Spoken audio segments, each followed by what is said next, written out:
안녕하세요.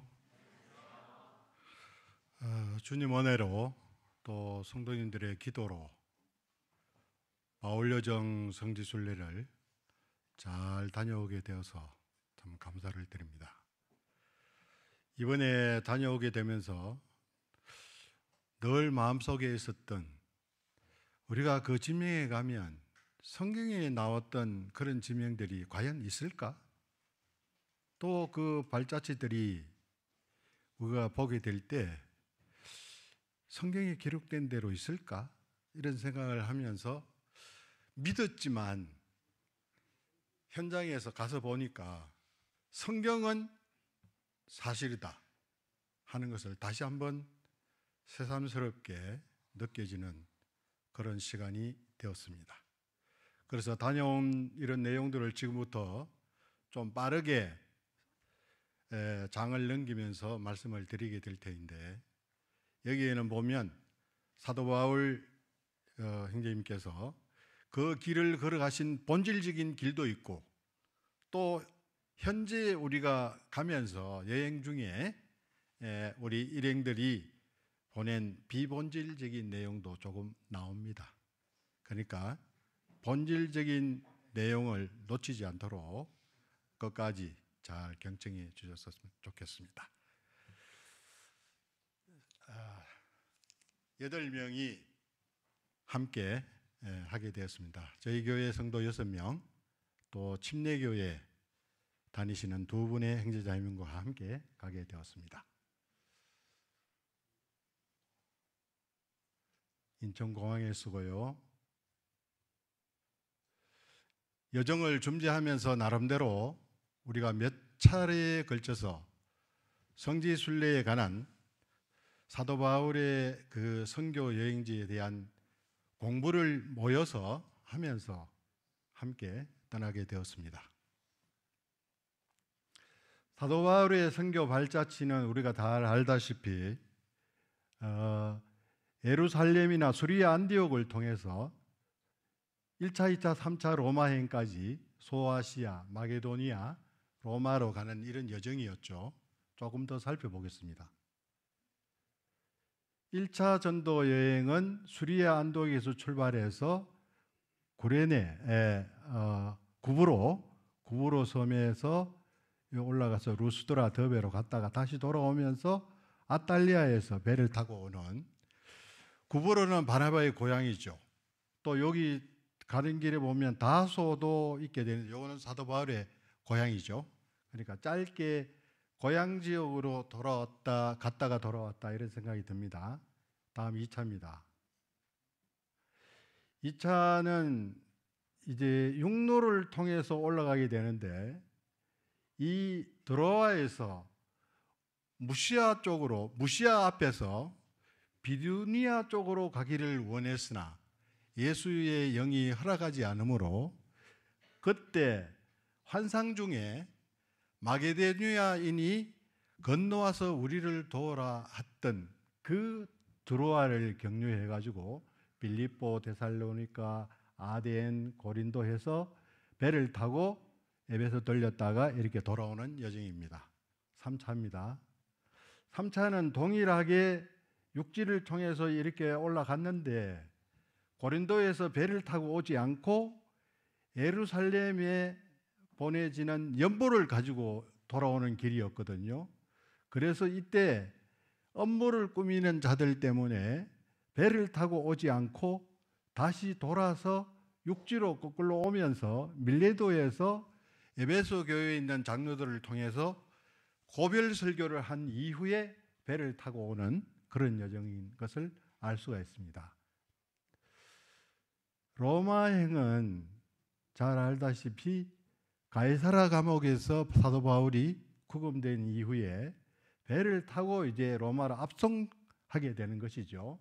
가다가 유라굴라라는 강풍도 만나게 되고, 또 멜리데 섬, 시칠리아의 수라구사 이 섬과 레기온, 그 다음에 보디올, 로마로 압송되는 그런 이런 종합적인 생각을 해보면서 이런 생각을 마음속에 기억하며 이번에 성지순례를 가면 이런 초점을 맞춰야 되겠다 하는 생각으로 가게 되었습니다.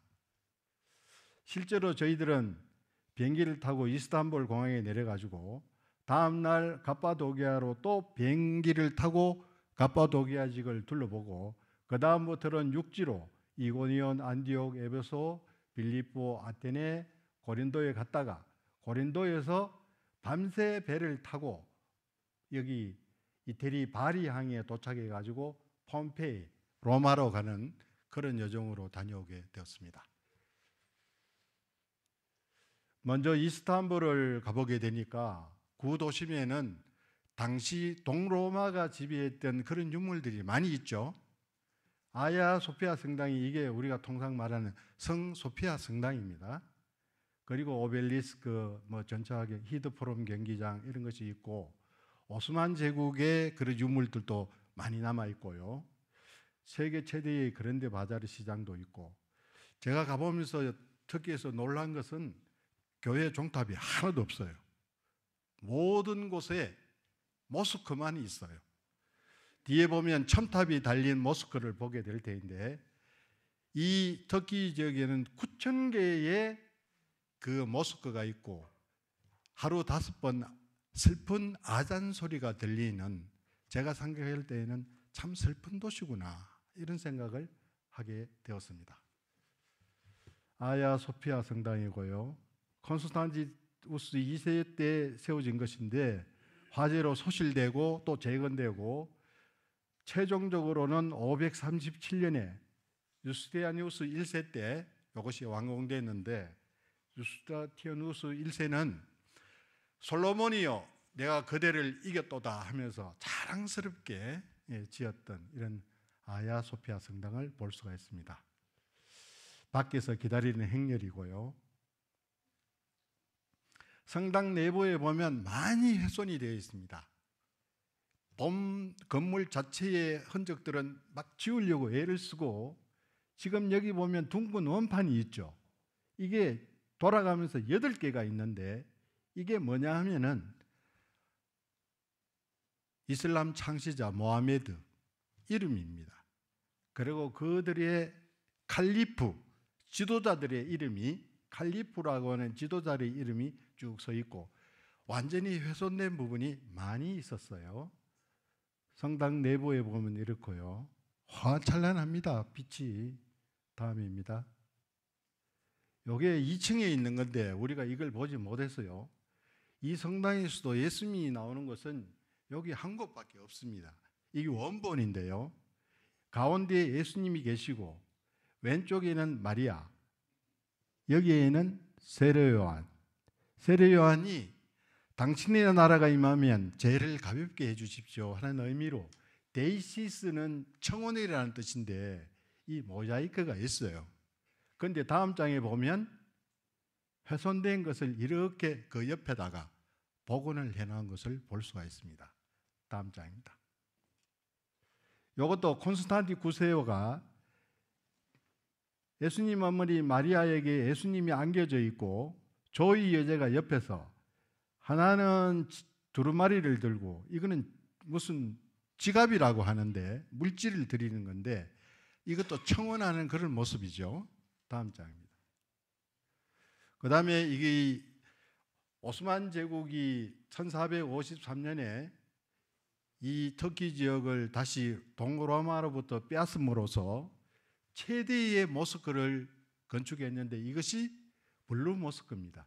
그래서 요 보면 술탄 아흐메트 케미라고 되어 있는데 요거는 지은 사람의 이름입니다.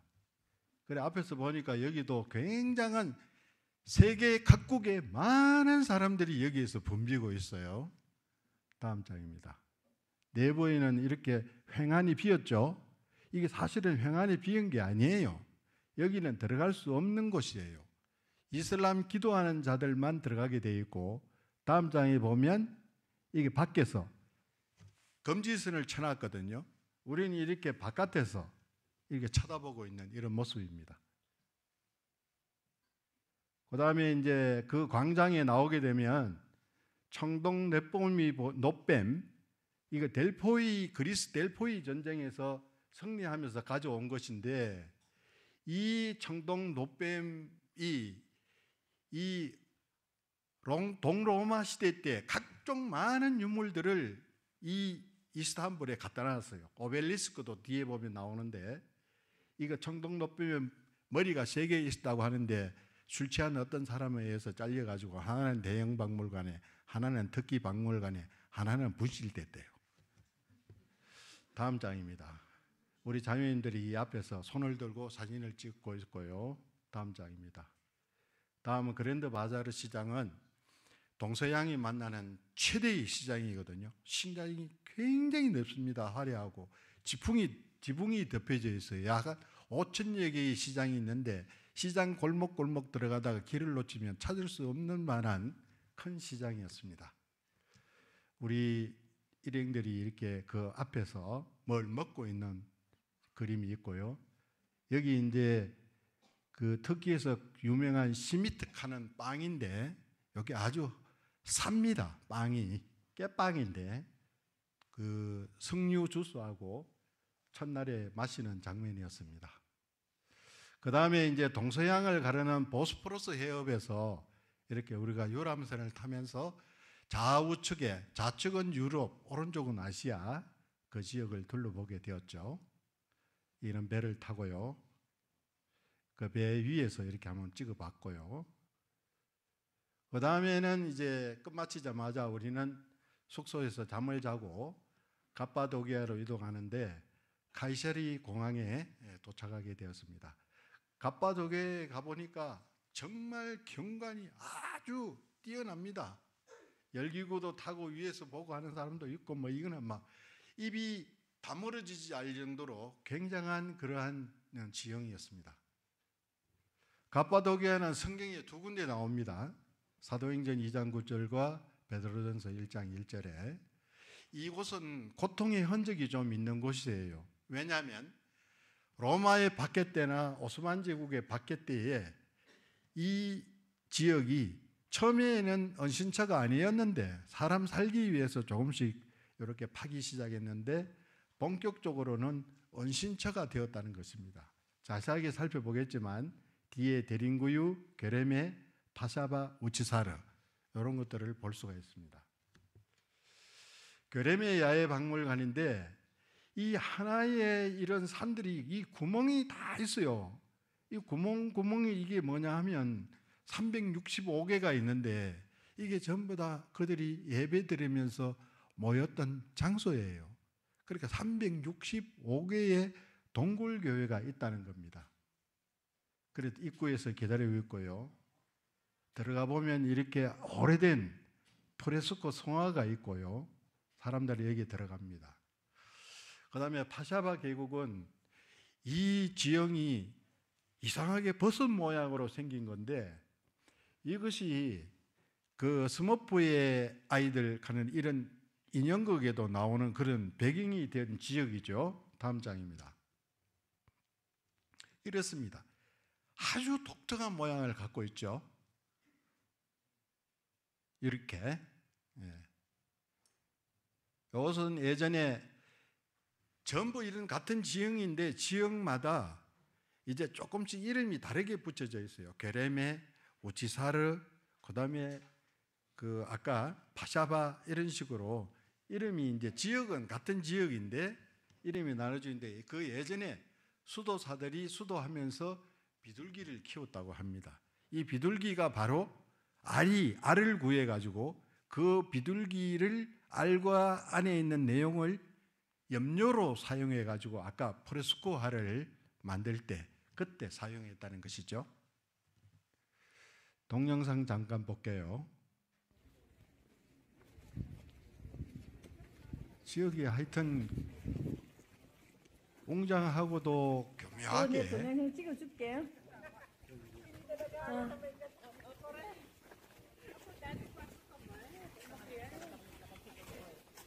와, 자 윤진기 형제님 시다자매도 시다 돌아보시오. 동영상 찍고 있습니다.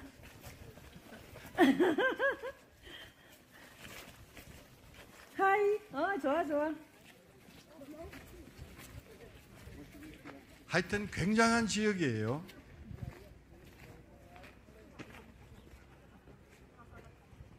넘어가겠습니다. 다음에는 지하도시 대린구유에 가게 되었는데요.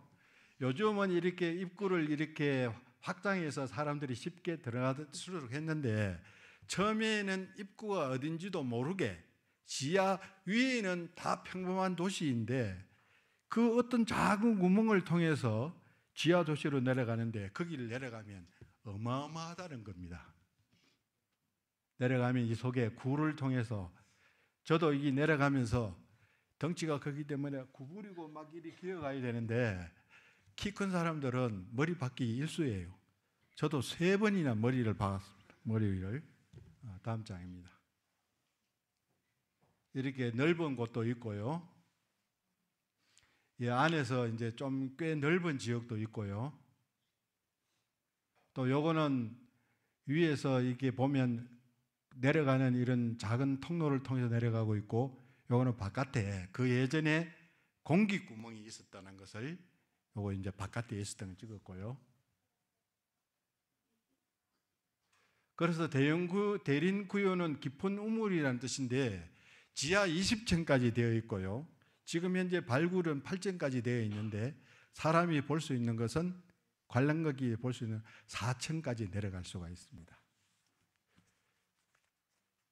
이렇게 되어 있고요. 내려가면, 그리고 이 성도들이 당시에 핍박을 받으면서 살았던 성도들, 이 지하에 살았기 때문에 빛을 못 보니, 오랫동안 빛을 못 보니까 장님이 되고, 또 산소가 부족해서 매일 구부려 다니가 꼽추가 되고, 이런 가운데에서도 신앙으로 이겨냈던 그들을 생각하니 대단하였구나 하는 생각을 해보게 되었습니다. 오늘 이제 저녁에 항아리 케밥인데 이 안에 닭고기에 들어있어요. 바깥에 막 불을 피워가지고 안에 막 지글지글 끓게 있는 건데, 그렇습니다. 또 이게 터키식 커피인데 우리가 한 잔씩, 터키 커피는 좀 요매해요. 막 커피 가루하고 물하고 같이 줍니다. 아주 진하게 물하고 같이 마시도록 물도 한 잔 줍니다. 넘어가겠습니다. 그리고 이제 우리는 이고니온, 현재 지명으로는 콘야라고 부르는데요. 콘야라는 도시에 가게 되었습니다. 성경에는 이 이고니온이 사도행전 14장 1절부터 15절까지 나오는 말씀인데요. 여기에 두 사도가, 바울과 바나바가 유대인의 회당에서 말씀을 전하게 될 때 허다한 무리가 믿는다고 되어 있는데, 이렇게 해서 시기하는 자들로 인해서 돌로 이제 때리려고 하고 쫓겨내게 하려고 할 때 이제 루스드라와 더베로 가게 되는데, 다음 장입니다. 다음 장에서도 보면 이제 이게 보면 바나바는 제우스로 하고 또 그 중에 말하는 자는 헤르메스라고, 바울은 헤르메스라고 하고, 이런 이제 일을 보게 되는데, 이게 이 도시가 참 비참한 도시가 되어버렸어. 그 옛날 사도 바울은 복음으로 이 지역을 지나갔는데, 다음 장입니다. 현재는 가장 이슬람이 강한 도시가 되어버리고 말았어요. 그리고 이 교회 시내에는 콘스탄티누스 대제의 어머니 헬레나 여사가 방문해서 세운 기념교회가 있어요. 우리하고는 아무 의미가 없죠. 지금은 복음의 흔적을 찾아볼 수 없는 안타까운 현실에 있다 하는 것을 생각해 볼 수 있습니다. 그런데도 우리는 저녁에 이게 이제 그랜드 호텔 콘야 하는 이곳에서 우리가 여정을 풀었거든요. 안에 아주 잘 돼 있는 그런 1급 호텔인데, 오늘 한나라를 돌아오면서 우리 일행들이 모여가지고 참 감사함도 마음도 있고, 사도 바울은 여기서 돌에 맞아 쫓겨날 뻔했는 장소인데 우리는 편히 쉬기도 하고 해서 우리는 이 교훈을 새기면서 잘 살아야 되겠구나 하는 다짐의 시간도 갖게 되었습니다. 다음은 비시디아 안디옥에 그 다음날 가게 되었습니다. 비시디아 안디옥은 사도 바울이 1차 전도 여행 시에 2차 전도 여행 시에 갔는데 가는 곳마다 바울은 회당에서 하나님의 말씀을 전했죠. 다음 장입니다. 여기 이제 유대인의 비시디아 안디옥에 있는 유대인 회당 자리이고요. 더 많은 사진이 있지만 시간 관계상 다 보여드릴 수 없도록 제가 많이 잘랐는데도 양이 좀 많아요. 빨리 지나가겠습니다. 다음은 이제 라오디게아 교회입니다. 이 위에 아까 천장이 있는 것은 이 라오디게아 교회를 보호하기 위해서 여기에 있는 비가림을 하기 위해서 이렇게 천장을 쳐놨어요. 그런데 당시에 굉장히 부유했던 교회구나 하는 것을 생각해 볼 수 있습니다. 다음 장이죠. 그럼 왜냐하면 모자이크 바닥이 되어 있고요. 수로가 우리 여러 형제님들이 교제해 주셨던 것처럼 차가운 물도 골로새 지역에서 들어오고 더운 물은 파묵칼레 온천에서 들어오고 이렇게 따뜻한 물, 차가운 물이 들어오지만 이 물이 차가운 물도 찹지 아니하고 더운 물도 뜨겁지 아니하고 찹지도 아니하고 더웁지도 아니하고 하는 지적을 받는 책망만 받는 교회이죠. 다음 장입니다. 이렇게 침례탕도 있고요. 그러니까 이제 차가운 물, 더운 물이 왔을 때에도 미지근한 이런 지적을 받는 교회이고요. 그래서 여기는 네가 차지도 아니하고 더웁지도 아니하도다. 네가 이것이 미지근하여 뜨겁지도 아니하고 차지도 아니하니 내 입에서 너를 토해버리라. 이 지형을 통해서 하나님께서 이 성경 말씀을 통해서 그 교회의 실상을 이렇게 지적하시는 걸 보니까 이게 참 우리에게 교훈이 오늘날에도 교훈이 되는구나 하는 생각을 할 수가 있었습니다. 그리고 이 놀라운 것은 라오디게아 교회를 연결해서 바로 앞에 보면 어마어마한 아데미 신전터가 있습니다. 가는 곳마다 교회 터가 있으면 그 옆에는 어마어마한 규모의 신전터가 다 붙어 있어요. 여기에도 다음 장 보면은요, 발굴이 되면 이 신전터는 파르테논 신전을 능가하는 최대의 신전터가 될 것이라고 이렇게 말하고 있습니다. 지금도 개발하고 공사 중에 있어요. 다음은 빌라델피아 교회입니다. 여러 형제님들이 수요 집회를 통해서도 우리가 빌라델피아 교회를 그 말씀으로 들었죠. 저도 가보니까 실제로 그걸 많이 느낄 수가 있었어요. 적은 능력을 가지고도 내 말을 지키며 내 이름을 배반하지 아니하였도다. 이것이 중심이잖아요. 다음 장 볼까요? 인내의 말씀을 지켜선저 네 가진 것을 굳게 잡아 아무도 네 밀려간을 빼앗지 못하게 하라. 다음 장요. 그래 빌라델피아 지역의 특성을 보니까 이 트리키에 지역에서 중심부에 위치하고 있어요. 빌라델피아는 그러니까 교통의 중심지고 외부 문물이 많이 들어오니까 성도들이 얼마나 외부 문물이 많이 들어오고 정신 시끄럽겠나 하는 생각을 해볼 수 있고요. 또 농업과 상업이 발달했는데 이들은 먼저 자리를 잡았던 이런 우상을 섬기는 자들이 카르텔을 통해서 예수님 믿는 자들이 무슨 수확을 해도 좀 팔려고 하면 안 낑가주면 어려움이 굉장히 많겠죠. 다음 장입니다. 실제로 포도주 산지라는 것을 보니까 가도 끝이 없는 포도주 산지가 나와요.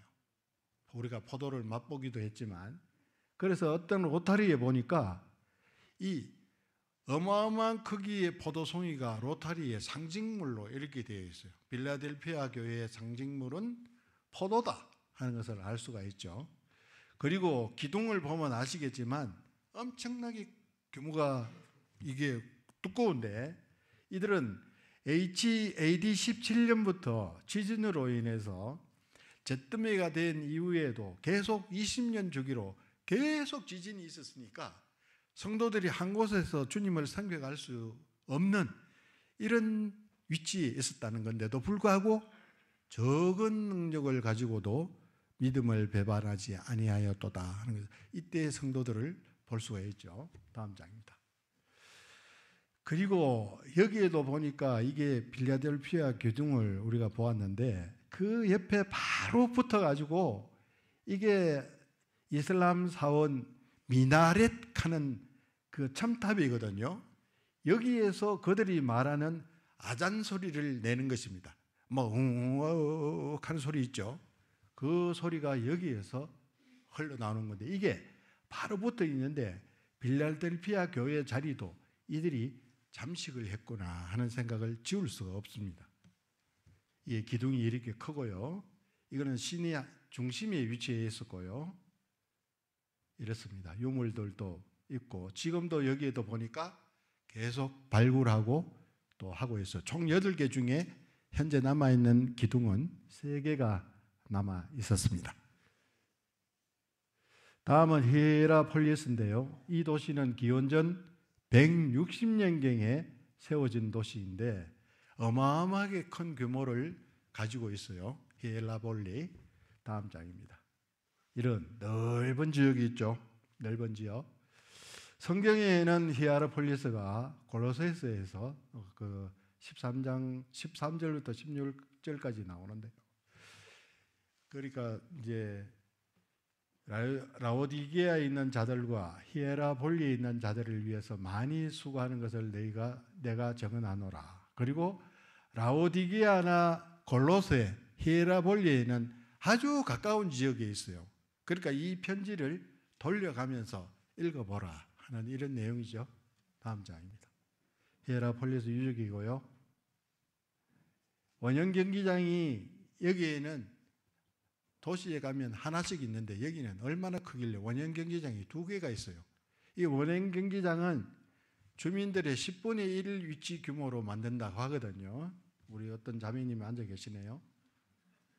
그 다음에 이제 사도 빌립 순교 기념교회는 이 히에라폴리를 언덕길을 올라가면서 사도 빌립이 순교했던 순교 기념교회 또 사도 빌립 무덤교회 2군데가 있는데 여기에는 서기 80년도에 자신의 딸과 복음 전하다가 순교를 했다고 하는 그런 지역이었습니다. 이렇게 위에 가면 무덤교회가 있고요. 또요. 파목칼리는 아까 이 라오디게아 교회에 온천수가 올라온다고 했죠. 그 온천수가 있는 파목칼리의 지역입니다. 실제로 신발을 벗고 이렇게 당겨보면 따뜻해요. 석회로 되어 있어서 미끄럽기도 하고요. 다음 장입니다. 다음은 우리가 사대교회 지역으로 이동하게 되었는데 사대교회는 리비아 왕국의 수도일 뿐만 아니라 소아시아의 수도였습니다. 우리가 성경과 5대 제국에 보면 차례대로 그 성경과 아수르, 바벨론, 페르시아, 헬라, 로마 이런 식으로 넘어가는데 이 페르시아 고레스 왕이 이 4대 지역을 탐내해 가지고 바벨론을 멸망하기 전에 이 지역을 먼저 점령을 했다고 하는 그런 아주 금이 많이 나는 지역, 인접에 있는 그 팩토르라는 강에서 팍트로스라는 강에서 만지면 금이 될 정도로 금이 많이 올라왔대요. 그러니까 이 교회는 굉장히 부유했던 교회였다 하는 것을 알 수가 있습니다. 그러나 믿음을 지키지 못했죠. 살았다는 이름을 가졌으나 죽은 자로다. 다음 장입니다. 그러니까 여기에도 신전터가 바로 붙어 있죠. 이 사대교회는 원래 이 사대교회의 모습이 아니랍니다. 나중에 미국의 모 학자가 이게 추후에 이 건축물을 했대요. 그리고 다음 장 보면요. 이게 있죠. 교회 흔적은 없고 이게 부속 건물일 것인데 추후에 만들었을 것이다 라고 이렇게 얘기해요. 원래 사대교회는 이 신전터 안에 있다는 것이죠. 그 신전터의 기둥을 보니까 우리 자매님들이 이렇게 1명, 2명, 3명, 저쪽에 4명, 5명 이 정도로 굵은 거다 이겁니다. 어마어마하겠죠, 신전이. 다음에는 에베소 지역으로 가게 되었는데요. 좀 빨리 지나가는 점을 양해를 구합니다. 소아시아 지역에서 굉장히 부유한 이런 지역이었습니다. 그런데 아데미 신전이 있고요. 또 황제 숭배가 가득한 푸도둑한 그런 곳이었습니다. 신전으로 뒤덮여 지은 지역이고요. 사도 바울이 복음 전도를 해서 사도행전 19장에 보면 사도 바울이 복음 전하니까 또 마술을 행하던 많은 사람이 그 책을 모아 가지고 와서 모든 사람 앞에 불사라니 그 책값을 계산한 즉 5만이나 되도록 할 정도로 복음을 전했던 그러한 지역이기도 하지요. 제일 위에 보면 이 하드리아니우스 신전, 그것을 조금 내려오면요, 여기 보면 아데미 신전이 있습니다. 바로 내려오자마자 아데미 신전이 있는데 여기에서 많은 마른 여사제인데 이들이 음란을 부추기는 여성들이라는 것이죠. 신전에서. 그래서 그 앞에 보면요, 여기 보면 아데미 신전의 신상은 이런 것입니다. 가슴이 많이 달린 그런 건데 지금 현재는 이게 없어요. 밑에 가면 그림만 조개 있습니다. 조금 내려오면요, 여기에 하드리아누스 신전 좌우측에는 동물 부적이 있고 또 니케 여신상이 있는데 여기 보면 옷자락이 이렇게 구부러져 있죠. 여기 나이키 상표를 여기에서 따갔다고 하는 것입니다. 그러니까 많은 사람들이 여기 가면 저 사진을 막 찍어요. 다음 장입니다. 우리가 셀수스 도서관 두란노 서원이라고 하는 앞에서 우리 성도들이 다시 함께 사진을 찍었고요. 원형 경기장은 어마어마한 5만이나 수용하는, 제가 밑에서 위를 보니까 이야, 저걸 어떻게 저렇게 피라미드를 연상하게 하는 엄청난 그런 경기장이 이 에베소 지역에 있었어요. 에베소 지역이 그러니까 인구가 얼마나 많이 살았겠나. 10분의 1이 들어갈 수 있는 공간이 5만이라 하니까 이 에베소는 50만이 있었다는 거죠. 다음 장입니다. 멀리서 이렇게 바라본 이런 원형 경기장의 모습이고요. 에베소 큐라테스라는 거리가 위에서부터 하두리아누스 신전에부터 밑으로 쭉 내려가는 길에 계속 좌우측에 이렇게 예전 모습이 그대로 있는 것이죠. 사진을 한번 찍어봤고요. 그 다음에 이거는 이제 공중 화장실이랍니다. 밑에는 물이 흘러가고 엉덩이를 여기 딱 대가지고 싹. 그때 당시에는 최신식 수세식 화장실이죠. 다음 장입니다. 넓고 넓은 이런 지역 속에 에베소 지역에 가보면 그 가이드분도 말씀하시는 것이 회당터가 발견할 수 아직 할 수 없었다.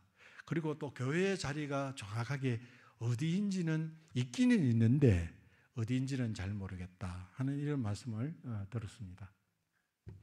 그래서 에베소 교회는 칭찬도 있고 책망도 있고 칭찬도 있는 그런 교회이죠. 중요한 것은 하나님께서 첫사랑을 잃어버렸다고 이렇게 책망하고 계십니다. 올라가면서 내려오면서 누가의 묘가 있는데 이 누가의 묘 앞에는 우리 한국 사람 대단하죠. 간판을 이렇게 만들어가지고 갖다 놨어요. 누가의 묘, 성지 보존해 하면서 대단하십니다. 하여튼 다음 장입니다. 또 내려오면서 사도 요한 기념교회가 있는데 소아시아 지역에서는 가장 큰 규모의 십자가 형태로 지어진 교회라고 이렇게 얘기를 하고 있습니다. 그래서 앞에 보면, 앞장에 보면 여기 4기둥이 있는데 4기둥은 사복음을 이야기한다고 합니다. 다음 장입니다. 이렇고요. 다음 장요.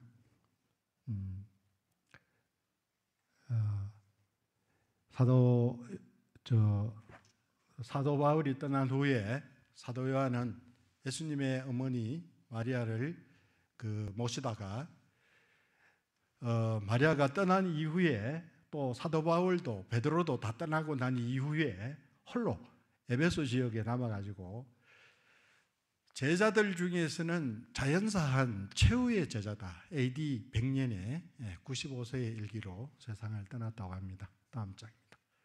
더 내려오면 마리아 기념교회가 있어요. 예수님 어머니 마리아를 모셨던 그런 지역입니다. 요한복음 19장 26절에 보면 또 그 제자에게, 이건 사도 요한을 말하는 것이죠. 이르시되 보라 내 어머니라 하신데 그때부터 그 제자가 자기 집에 모시니라. 그 모신 집의 형태가 이렇게 되어 있습니다. 그리고 저희들은 이제 이 지역을 끝내고 그리스를 하게 되었습니다. 그리스를 가게 되면 네아폴리 사도 바울 기념교회가 있고요. 이렇게 바닷가에 위치하고 되는데 이날 비가 왔습니다. 그 다음에 빌립보 지역으로 이동했을 때 우리가 빌립보 감옥을 보았고요. 감옥의 형태는 이렇게 되어 있습니다. 예, 자매님이 사진을 한번 찍는데 저 앞에 보이는 것도 신전터이죠. 또 이 각종 기둥들이 늘어져 있고요. 중요한 것은 이게 교회 기초석이라고 하는데 사랑 마크로 되어져 있어요. 교회가 사랑 가운데, 진리 가운데 세워졌다고 하는 그런 설명을 들을 수가 있었습니다. 그 다음에 이거는 회당터였고요. 그 다음에는 루디아 기념교회로 이동하게 되었는데, 루디아를 위해서 동방정교회에서 1974년도에 많은 사람들이 그 정신을 기리기 위해서 돈을 모아서 건립을 했다고 합니다. 그래서 바닥에는, 이 교회를 가면 바닥에는 아무런 성화가 없어요. 왜냐하면 들어보니까 우리가 성화가 되어야 되기 때문이다, 이렇게 말하고 있습니다. 그래서 문밖 강가에 앉아서 모인 여자들에게 말하는데, 이때 자색 옷감 장사 하나님을 섬기는 루디아라 하는 여자가 말을 듣고 있을 때 주께서 그 마음을 열어, 이렇게 그 강가, 물이 꽤 많이 내려갔어요. 다음 장입니다. 그런데 저 마음을 또 슬프게 하는 것은 이 마리아의 초상화가 있고 옆에 또 촛불이 있잖아요. 촛불이 있는데 여기 보면 1유로를 내고 초 한 개를 가지고 불을 붙여서 거기에 넣도록 이렇게 한다는 것입니다. 사람에 대해서 왜 이렇게 했나 하는 생각을 해볼 수 있고요. 그 다음에는 데살로니가 지역으로 내려가면서 공중에 떠 있는 수도원, 메테오라 수도원을 가게 됐는데요. 여기도 가면 입이 다물어지지가 않습니다. 다음입니다. 이렇게 위에서 보면 아래로 내려본 것이고요. 위에 올라가면 수도사들이 정착했던 곳이 있고요. 또 우물을 길렀던 곳도 있고요. 또 옛날에는 밑에서 길을 올라서는 올라가지 못하게 이 자루에 사람을 달아서 위로 올려야만 갈 수 있게, 외부인을 접근하지 못하게 하기 위해서. 지금도 보니까 이렇게 줄이, 이게 현재 있는 이 그림이고 현재 있는 모습이 우측에 있는 건데, 여기 보니까 줄이 달려있는 현재 모습도 보게 되었습니다. 내부 들어가는 모습이고요. 안에 들어가면 이렇게 어두침침하고도 오래된 성화들이 있고요. 다음에는 이제 아테네로 이동하게 되었는데요. 그리스를 가면서 보니까 또 여기에는 모스크가 하나도 없고 교회 종탑은 많이 보여요. 희고 아름답고 이 색깔이 파란색, 하늘색, 이 두 가지 색이잖아요. 그런데 이 도시는 신화의 도시예요. 가는 곳마다 신이 있는 곳이에요. 철학이 있는 곳이고, 지나가면서 최초의 헌법을 선포되었던 사티그마 광장도 갔고요. 건대 올림픽 경기장도 볼 수 있고요. 또 중요한 것은 아테네 시민이 모두 볼 수 있는 꼭대기 위에 파르테논 신전이 있었다는 것을 볼 수가 있었습니다. 이렇고요. 이렇습니다. 그 다음에 아레오바고 언덕에 사도 바울이 서서 말하되 아덴 사람들아 너희를 보니 범사에 종교심이 많다고 했던 이 다음 장요. 사도 바울이 분노하고 안타까워했던 그런 지역이고요. 다음 장입니다. 동영상 한번 볼게요. 6절부터 34절이요. 우리 유지자 자매님이 바울이 성경 말씀을 많은 사람들을 대표해 가지고 바울이 아덴에서 저희를 기다리다가 온 성에 우상이 가득한 것을 보고 마음에 분하여 그 당에서는 유대인과 경건한 사람들과 또 저자에서는 날마다 만나는 사람들과 변론하니 어떤 에피크로스와 이 그림 우측에 보면 높은데 바로 옆에 파르테논 신전이 있어요. 그래서 사도 바울은 요 바로 밑에 아레오반도 이 언덕 위에서 성경 말씀을 낭독했다는 것이죠. 붙들어 가지고 아레오바고로 가며 말하기를 우리가 너의 말하는 이 새 교가 무엇인지 알 수 있겠느냐? 내가 무슨 이상한 것을 우리 넘어가겠습니다. 고린도 지역을 이동하면서 고린도 운하를 보았고요. 굉장했습니다. 그다음에 고린도 지역의 흔적을 볼 수 있고 여기에도 기둥이 남아있는 아폴로 신전을 볼 수가 있을까요? 또 사도 바울이 신성모독죄로 재판을 받았던 버마터, 그 다음에 이 버마터 바로 위에 보면 고린도후서 4장 17절 말씀이 이렇게 기록되어 있는데 이것을 보아 이 위에는 다 무너진 이런 곳에 최소한 2개 이상의 교회가 있었구나 하는 것을 추정해 볼 수가 있고요. 이게 이제 도자기 문화가 고린도 보니까 굉장히 발달을 많이 했어요. 또 청동 문화도요, 투구도 있고요. 또 이게 청동 거울이랍니다. 이제 우리는 짧게 고린도에서 이 볼 것을 보고 로마로 떠나게 되었습니다. 배를 타고 가게 되고요. 16시간을 동안을 자면서 먹으면서 배를 타고 갔는데 배가 아주 편안했어요. 2층 침대가 좌우측으로 되어 있고요. 2층 침대, 다음 장입니다. 그래서 고린도 파트라 항에서 이태리 바리 항까지 16시간의 긴 기행을 했는데 지루하지가 않아요. 나중에 한번 경험해 보십시오. 그리고 배를 타고 안에 리셉션장이 있고 또 식사도 안에서 배 안에서 하고요. 지루할 턱이 없습니다. 그 다음에 이제 바리항에 도착해 가지고 로마로 가는 길에 폼페이를 들렸는데 폼페이 지방에서 보면 오른쪽에 높은 그 산이 베수비오 산이 있는데 이 폭발로 인해서 8시간 만에 이 폼페이라는 도시는 완전히 잿더미 속에 갇히게 됐다는 것이죠.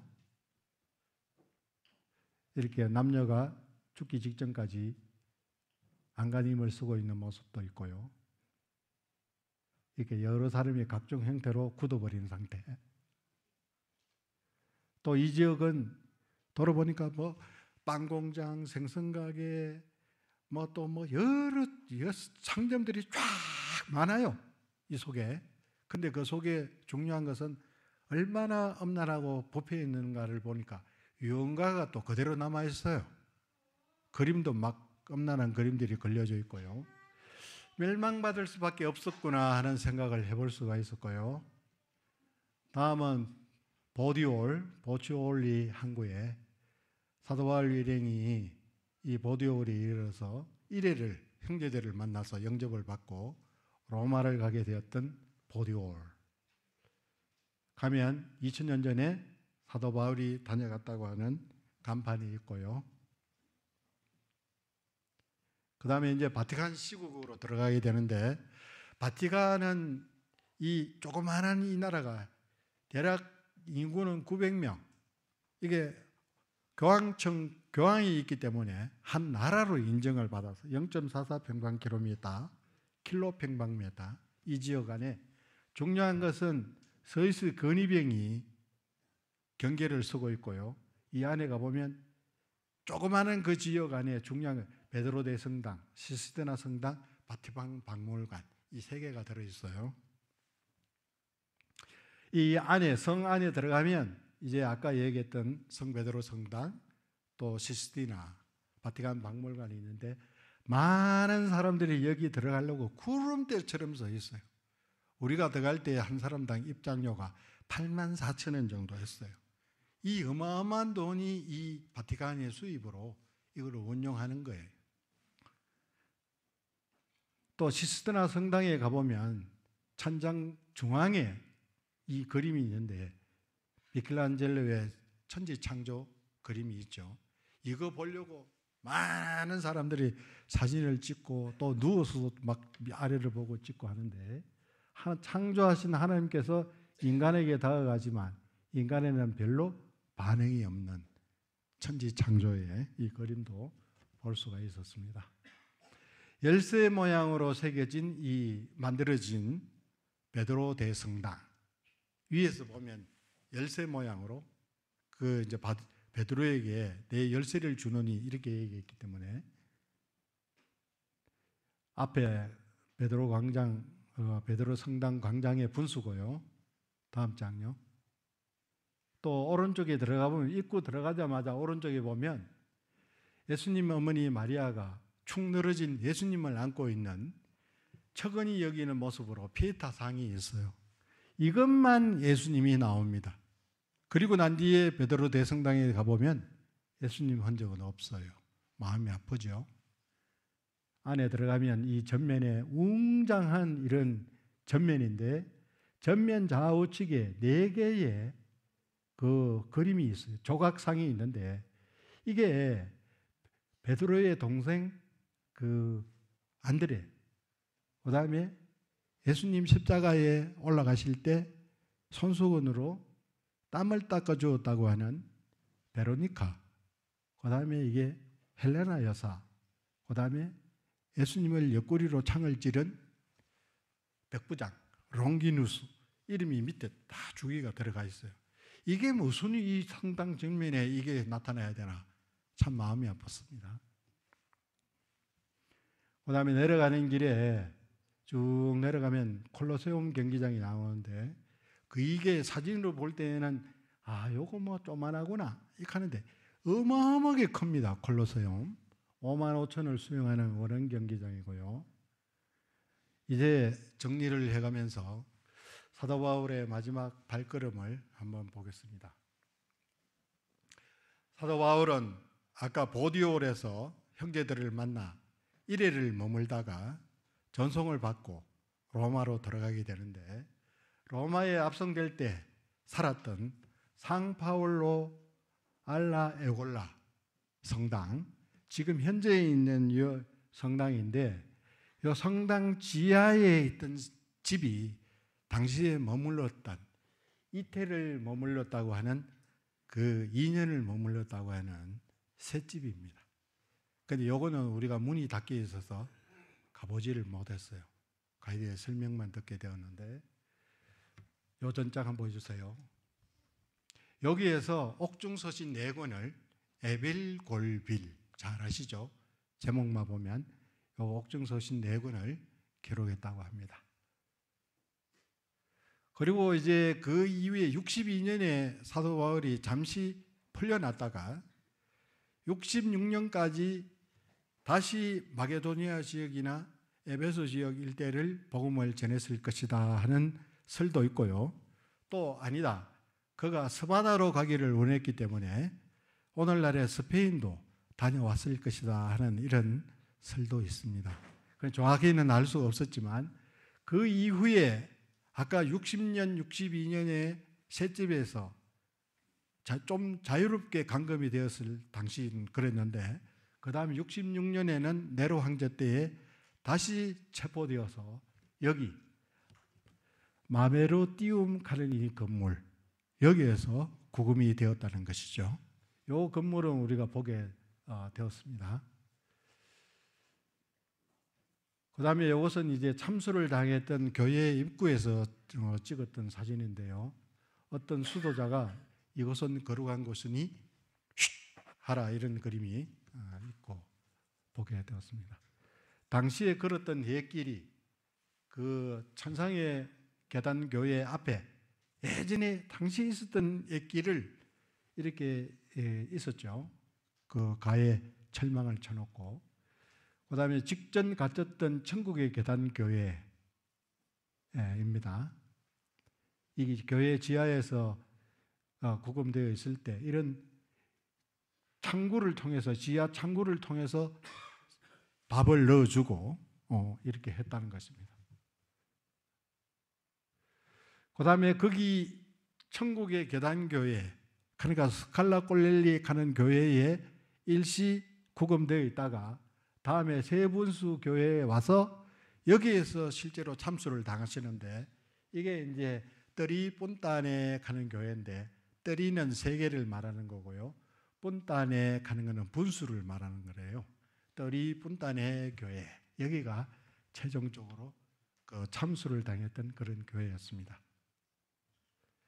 참수 당할 때 저 철망으로 쳐진 안에 그 머리를 대놓고 칼로 내리쳤던 그때 당시 그 돌에 의해서 머리가 잘라져 튕겨가지고 세 군데를 튀었다고 하는데, 튄 그 세 곳에 이렇게 한 군데, 두 군데, 세 군데 이렇게 표시가 되어 있는데, 이곳에는 물이 쏟았다고 합니다. 그래서 세 곳이 딱 그대로 되어 있어요. 그대로. 그래서 세 곳에 물이 쏟았다고 해서 떠리 폰단의 세분수 교회인 것을 보게 되었습니다. 조금 바쁘게 이렇게 사도 바울 여정을 달려왔는데 조금 속도 때문에 좀 죄송한 마음도 있고요. 그러나 성지 순례를 통해서 우리는 성경에 기록된 것을 체험할 수 있는 그런 시간이 되었고요.